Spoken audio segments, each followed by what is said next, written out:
My name's Endeavor. I go by no pronouns, so you can call me Endeavor or they instead of he or she. I want to tell you a little bit about what it's like to be a trans youth in systems of care. I've been in the mental health system since I was 8. It's ranged everything from seeing a school counselor to court-ordered hospitalization, pretty much everything in between.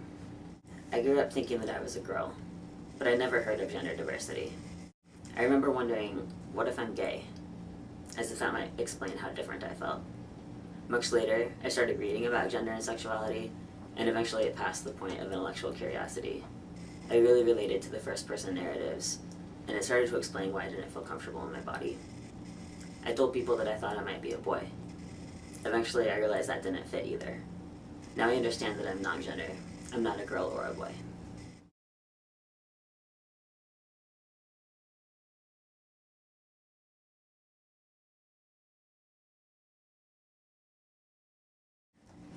It can be hard in systems that serve youth.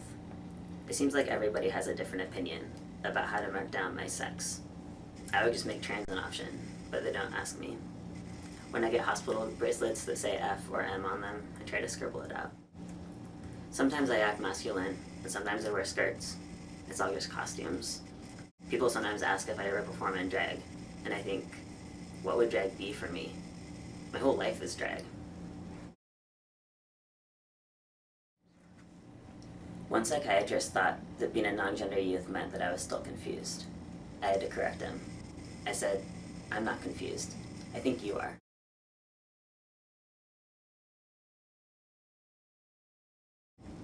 It's not all been hard.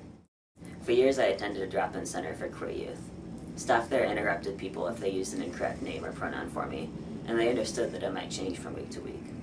We helped train adult volunteers and new staff. They encouraged me to get the services that I needed. I found providers and peers who would support me, and now I see a therapist who has helpful experience treating gender-variant children.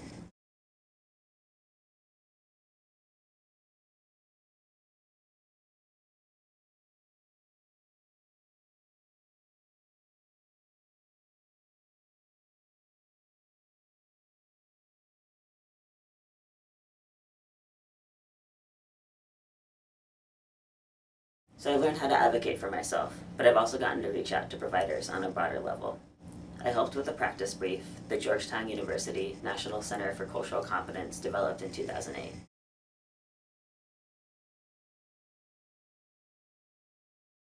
Since then, I've been involved with the LGBTQI2S National Work Group for Systems of Care and given presentations about gender. That's a little bit of my personal story, but I want to tell you about recommendations I have for service providers in systems of care. So, the first thing to understand about gender is the difference between sex, gender, and sexual orientation. Sex is biological: chromosomes, genitalia, reproductive organs, and secondary sex characteristics. In contrast, gender is psychosocial: self-concept, the way one presents to the world, and how others attribute one's gender. Sexual orientation is both biological and psychosocial. It's physical and emotional attraction to others.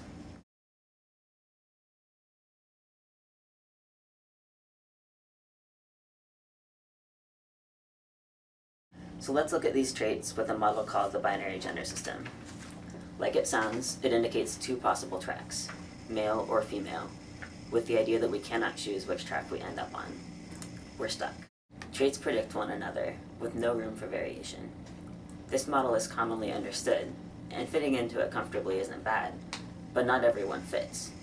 Crossing over from one track to the other induces consequences: social, financial, professional, or health and safety related. Gender-variant youth are likely to have experienced more consequences, more frequently, more pervasively, and more continuously than cisgender people. And that last is a bonus vocabulary word. Cisgender refers to people who identify with the sex and gender role they were assigned at birth. It's a term to replace awkward words like non-trans.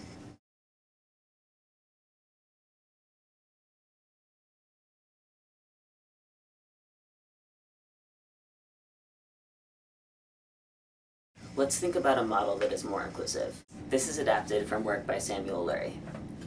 First, the revolutionary gender model differentiates identity, what we think and feel, from expression, what we do and see. In contrast with self-concept, gender expression can involve our clothes, our hairstyle, our hobbies, or any other markers that our culture attributes to gender. The traits here aren't divided into any tracks. Rather, there's a set of theoretically infinite continuums. One trait can't predict another. We're not locked into a predetermined track.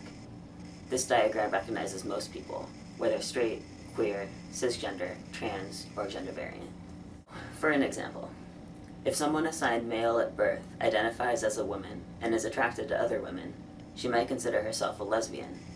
This would remain true no matter how her body or clothes look. Whereas I might put my identity somewhere in the middle of the gender continuum, but my gender expression often leans toward the masculine end of the spectrum.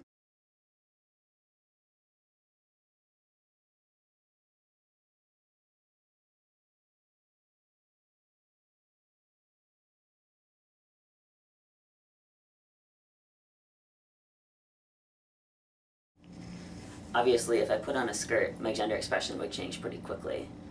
And I want to note here that all of these lines, well, almost all of them, could change over time. Something else that I tend to notice with a grateful smile is when providers display safe space signs, rainbow flags, or buttons that show support for gender variant youth.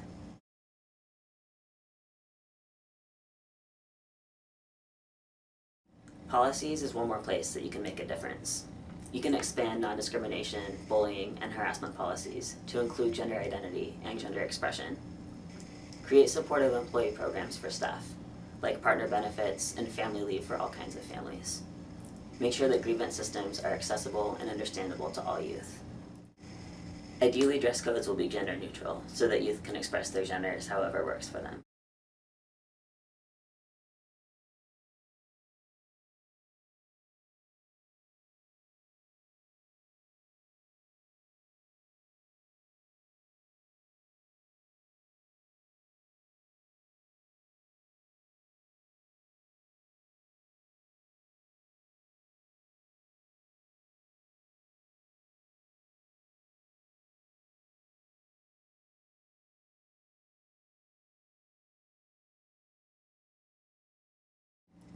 Transpositive culture is created in part by deliberated use of language. Avoid assumptions. Change your usual introductions to include the pronoun preference. Think about it. How often do we use words like he, she, and they? I think that knowing someone's pronouns is as crucial to basic conversation as is knowing someone's name. I've also heard feedback that it can be really difficult to start asking everyone their name and pronoun. If it's new to your organization, I'd suggest pairing it with a short explanation.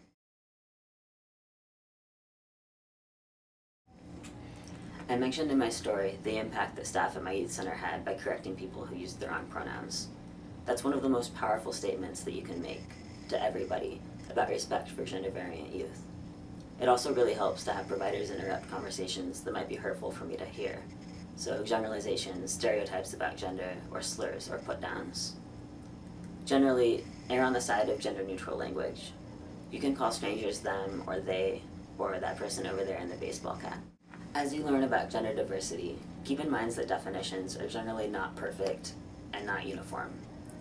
They're best used only as a starting point for learning about gender variance. Identity words are actually highly diverse, related to age, culture, class, and other variables. Try borrowing the client's language, especially if you ask permission. For example, a youth might call themselves trans, but would rather others just call them a boy. And as someone who identifies with the word queer, I'd caution you not to use that word at all, unless you're referring to yourself or your own community. It has a particularly hurtful space in our collective history.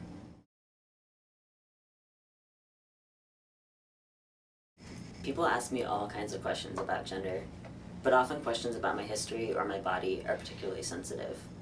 Think carefully about whether you really need to know. Are you asking me about my surgery because you're a doctor? Are you asking me my legal name because it's necessary for your paperwork? Sometimes distressing questions show up on paperwork. Consider slightly changing forms that need to ask a youth's name and sex. Instead, ask for preferred name, or put the word gender followed by a blank line. It's so much easier for me than check boxes. Also ask about confidentiality. Is it okay to contact me outside of this setting? Can you use the name and pronoun that I listed above? Remember that youth aren't necessarily out in the rest of their lives. There are more questions that I don't like being asked, but I really want my providers to know the answers. I want adults to know about gender before I walk in the door. And frankly, it's not my job to teach my treatment team about gender. I run diversity trainings in a different part of my life. When I'm in therapy or at the hospital, I'm just there because I need help.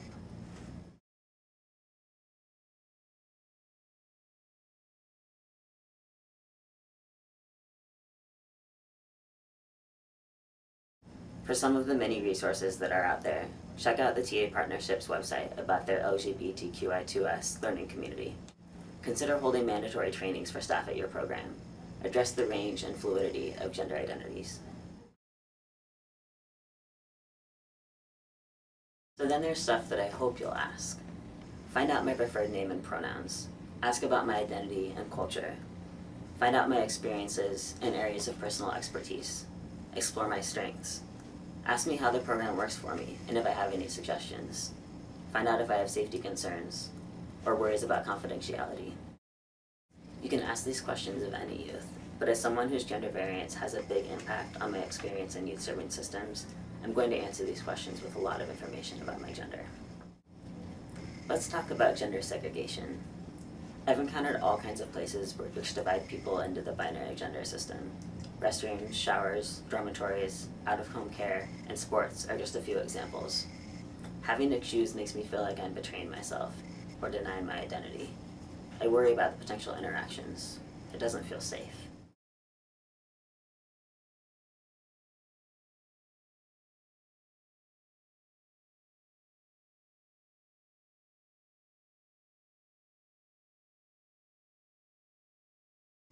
There's lots to be done that can neutralize the negative impact of gender segregation. Lots of restrooms that are accessible or family designated are single stall and can be marked as gender neutral bathrooms. In some cases, allowing a gender variant youth to use a staff facility which is single stall or private can be arranged. In any case, please let me choose the option that works best for me. Advocate for me by challenging myths about gender variance. Invite feedback about how your program's approach to gender segregation impacts me. Recognize that there are many barriers that could be keeping gender diverse youth from accessing care. Explore social and economic barriers. Or one legal barrier is requirements of consent from guardians in order to get medical treatments like hormones. There can be cultural barriers too, like the collective memory of hurts to the gender variant community, especially from helper professions, like how the medical and psychiatric communities have historically pathologized gender variant identifications. Arguably, the biggest barrier to services for me is assumptions. Ideas like, we don't have any trans youth here. It might go unnoticed, but largely stand in the way of effective care.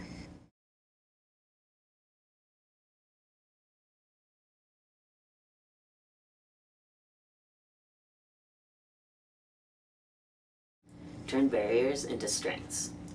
Acknowledge the frequent adaptability and courage in gender variant youth. The adversity I've faced in life, plus the very fact that I'm walking through a door, probably means that I have some useful internal resources. Gender diverse youth might carry incredible determination, introspection, critical thinking, self-protective skills, and individuality. Honor these and capitalize them. Share power with us in a way that allows a real impact on our surroundings.